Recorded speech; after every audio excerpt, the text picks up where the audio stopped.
Olá, bom dia meus amigos e minhas amigas. Meu nome é Paulo, do canal Investidor by Holder, sou analista de sistemas, apaixonado pelo mercado financeiro e vamos iniciar nossa nona videoaula. Iremos dar continuidade à nossa jornada. Hoje vamos apresentar os principais indicadores financeiros de um fundo imobiliário. Então se inscreva, deixe seu like e compartilhe com seus amigos. E não esqueça de acionar o sino de notificação. Aqui estão os principais indicadores de fundo imobiliário que são comuns: dividend yield, preço valor patrimonial, liquidez, valor patrimonial, taxa, tipo de gestão e preço justo.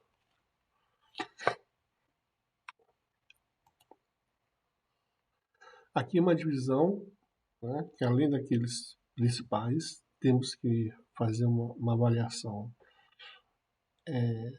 cuidadosa referente a tijolo, avaliar a quantidade de imóveis, qualidade do imóvel, qualidade do inquilino, a localização, vacância, né?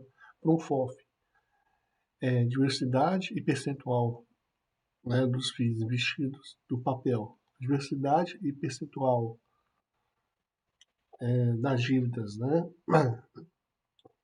Aqui foi feitos os créditos, então os CRI, CRA, LCI, LCA, FDIC, debêntures, os híbridos, né?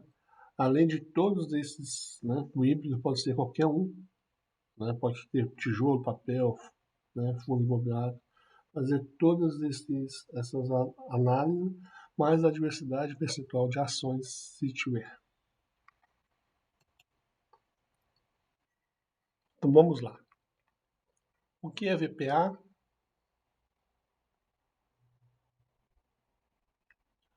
VPA é o valor patrimonial de uma ação, né? Um índice bastante utilizado na comparação entre o valor de mercado e o valor patrimonial de um determinado ativo. Preço ou valor patrimonial é a divisão entre o preço e o valor patrimonial. É um indicador que demonstra se o valor do FII está barato ou caro. Se estiver acima de 1, está acima do valor que ele é avaliado no mercado. Taxas. Taxa de administração e a taxa de pagamento pelo trabalho da gestão de um fundo de investimento. Antes eu avaliava menor que 1, né, estaria bom. Hoje a gente vê que tem fundos que cobram um valor bem menor. Pode ser que esse valor que eu tinha como uma avaliação, que era 1, pode ser passar para meio. E existem alguns fundos que têm uma taxa de performance, que é um valor bônus que é pago à gestão do fundo quando esta cumpre uma determinada meta ou retorno. Ok? Essa taxa ela já é conhecida previamente, né? Antes de você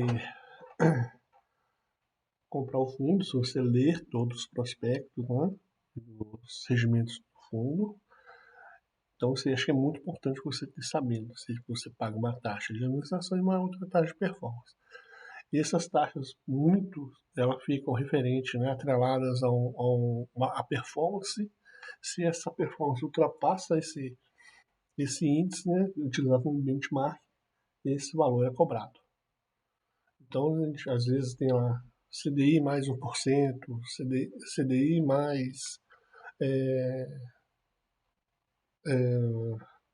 mais 0 ponto alguma coisa, né? Que é uma taxa que é de referência. Então, IPCA mais X, né, de prêmio, tem alguns já colocam esse benchmark, então, que é atrelada a esse valor, né, de taxa de performance, e outras até que não, que ele tem uma taxa de referência para poder atingir, porém não cobra esse valor. Eu pulei um ponto aqui, acho que tenho que falar também, né, que tem dois pontos que é importante, que é o valuation, né, que são todos os indicadores para poder avaliar suas operações relacionadas com investimento, questões de ações, FIIs, né, gerenciamento de carteira, etc. O dividend yield, né, é um indicador que relaciona os proventos pagos pelo fundo imobiliário dividido pelo preço atual das cotas. Então, aqui você vai ter que avaliar qual que é o seu objetivo barra meta e fazer a comparação com os pares de fundos, se aquele fundo está pagando bem ou não. Se aquele fundo está pagando bem, ele é um fundo mais, deve pode ser considerado um fundo mais arriscado. Então, fazer as análises mais aprofundadas de um relatório, do todo o regimento desse fundo, né, que é importante. Liquidez. A média do valor de negociação realizada durante o dia demonstra quanto aquele ativo é líquido. O bom é inimigo do ótimo, né? Então, as, esse ponto de liquidez é muito simples de fazer uma avaliação, né? A maioria desses sites consegue ver a quantidade de valor negociado por dia. Então você consegue ver, né, se você quer colocar um valor um pouco mais alto do seu patrimônio num fundo, você consegue deixar, né, de uma forma mais segura se você está no fundo mais líquido. Porque a gente não quer que tenha vantagem sobre o aluguel de um imóvel físico. Então não adianta você colocar, né, um valor alto no fundo que você não conseguiria vender a qualquer momento. Aí, se você precisa fazer uma venda de uma parte dela.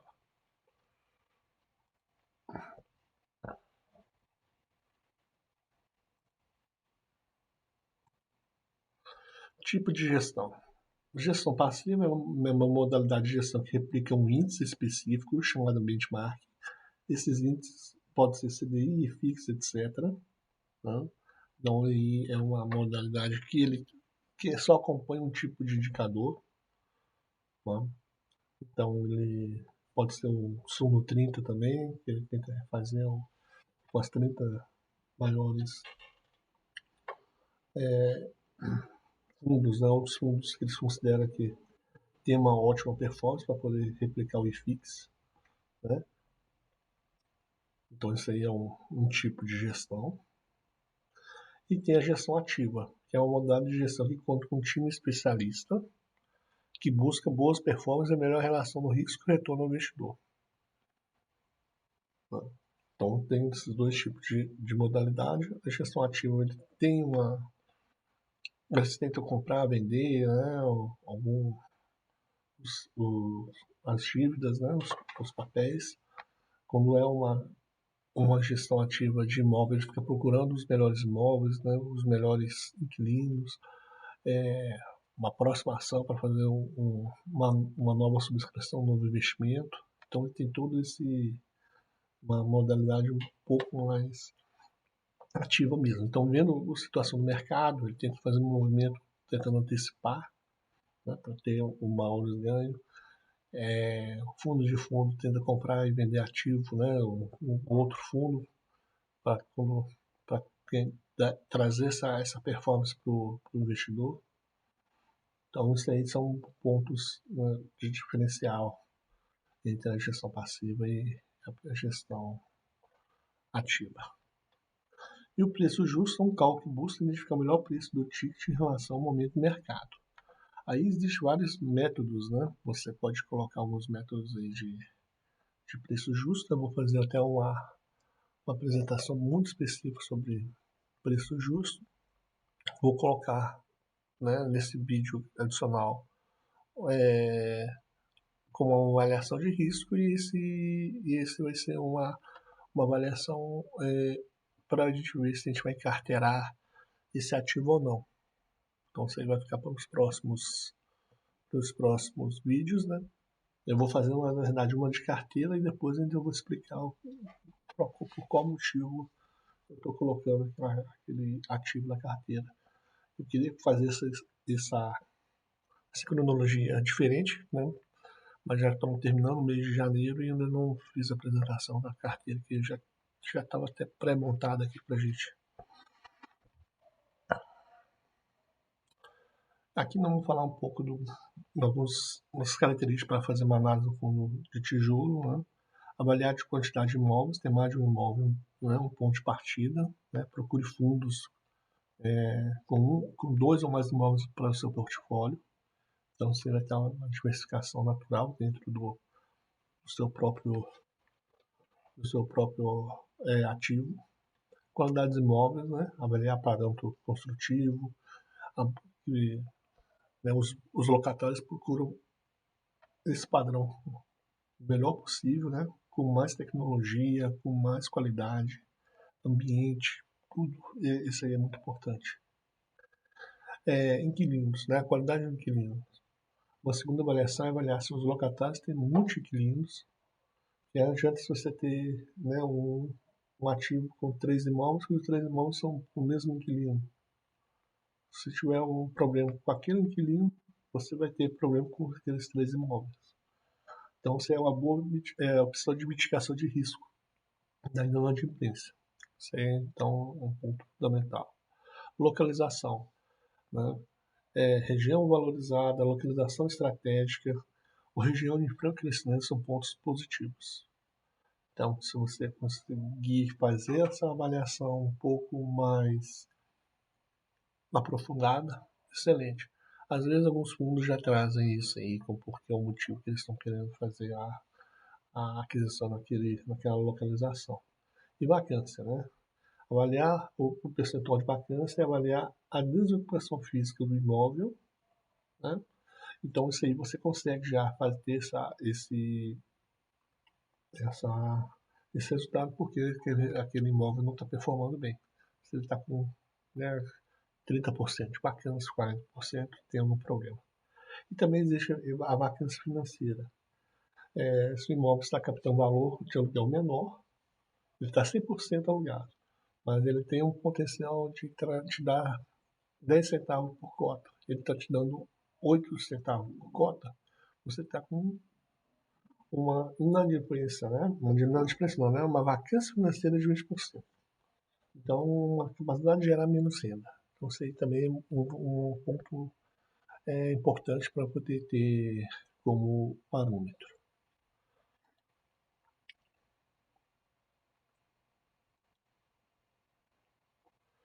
Fundo de fundo, né? Além daqueles outros que eu comentei lá, né? Aqueles outros indicadores, o importante é diversidade do FII, avaliar se os fundos do FII aplicam patrimônio, né? O seu percentual, né? Como que ele está aplicando aquele seu patrimônio? Ele está muito concentrado em um único fundo imobiliário? Porque se aquele único fundo imobiliário talvez represente 10, 20%, pode ser um problema. Impacta, né, diretamente na sua carteira. Outro ponto também que você precisa avaliar é se o FII que você tem hoje na sua carteira ele não vai sobrepor ao FII que está dentro do FOF. Senão você está fazendo uma compra duplicada, né, que você poderia estar fazendo uma diversificação um pouco maior. Tá? Outra avaliação também, antes de realizar a compra no FOF, é avaliar qual é o objetivo e o seu regulamento. Qual é o objetivo e meta, né? Porque isso é muito importante. Pode ser que você tenha uma ideia que quer ter maior renda, porém ele é mais amarrado para ser menos high yield, né? Entrar uma performance mais segura, menos arriscada. Então você tem que ter essa, esse, essa consciência aí, porque depois não adianta cobrar se você não lê o regulamento. Fundos de papel, não é? Ou os fundos de recebíveis imobiliários. Importante de avaliar todos aqueles indicadores comuns, também avaliar se os recebíveis imobiliários quanto à sua diversidade, risco e percentual de exposição em relação ao patrimônio. Porque pode ser que aquele fundo imobiliário que te dá um mais retorno, né, que são os fundos de papéis, isso tem fundos mais arriscados, então quando está ganhando, ninguém reclama, mas quando tem uma perda, né, uma inadimplência de pagamento de uma dívida, aí vai todo mundo querer fazer uma reclamação. Porém, aquele risco é indicado dentro do seu portfólio. Você consegue ver qual é a exposição dele dentro daquela daquela securitização, né, daquele fundo, daquele recebível que você está exposto. Né? Então, outro ponto de atenção é você verificar o fundo de papel A e o B, né? Você compra o A e o B, se eles estão expostos aos mesmos FIIs. Você pode baixar, ou colocar uma planilha a elas e fazer uma correlação para verificar se tem alguma sobreposição. Pode ser que, né, um fundo X e o Y tenha a mesma 80% dos mesmos expostos aos mesmos recebíveis e o fundo A tem um valor maior, né, e um percentual maior de yield do que o B, sendo que as duas vão estar na mesma régua, né, de comparação a risco. Sendo que se você colocar né, se você está exposto ao mesmo risco para as duas, então vale a pena você estar exposto ao que te dá maior retorno. Ou então fazer um equilíbrio entre as duas, porque talvez essa diferença, esse gap, né, entre os dois, pode dar uma segurança. Então isso aí tudo tem que ser analisado bem friamente. Os fundos híbridos, né, além de todos aqueles pontos que nós comentamos até agora, até o fundo de papel, né, você precisa também fazer uma avaliação de exposição das ações. Então verificar a mesma coisa, percentual, né, diversidade. Aí já fica um pouco mais simples de fazer a análise, né, que ele já é bem mais restrito, porque essas ações são referentes ao mercado imobiliário. Eles não podem fazer uma compra diferente disso, né, no mercado. Por isso que é um fundo imobiliário. Chegamos aqui no nosso fim da nossa videoaula falando sobre fundos imobiliários, né, indicadores deles. Espero que tenha gostado. Vamos fazer uma análise, né, de escolha de fundo imobiliário. Deve ficar bem longa também, entre 10 a 20 minutos. Porém, a gente vai poder aplicar cada uma desses pontos aí de sugestão de fazer uma análise. Um ponto também não vou deixar para a gente fazer esse exercício, uma planilha que eu estou montando aqui, né? Estou melhorando ela, na verdade, que ela já estava aqui, ela estava um pouco na minha... Quando eu fazia minha própria avaliação, né, individual de um fundo, para poder verificar se o preço teto, né, o valor justo dele estava adequado. Então, vamos colocar aqui, fazer primeiro umas escolhas desses fundos, né, e depois jogar na planilha para a gente ver se ele está num valor que a gente pode estar comprando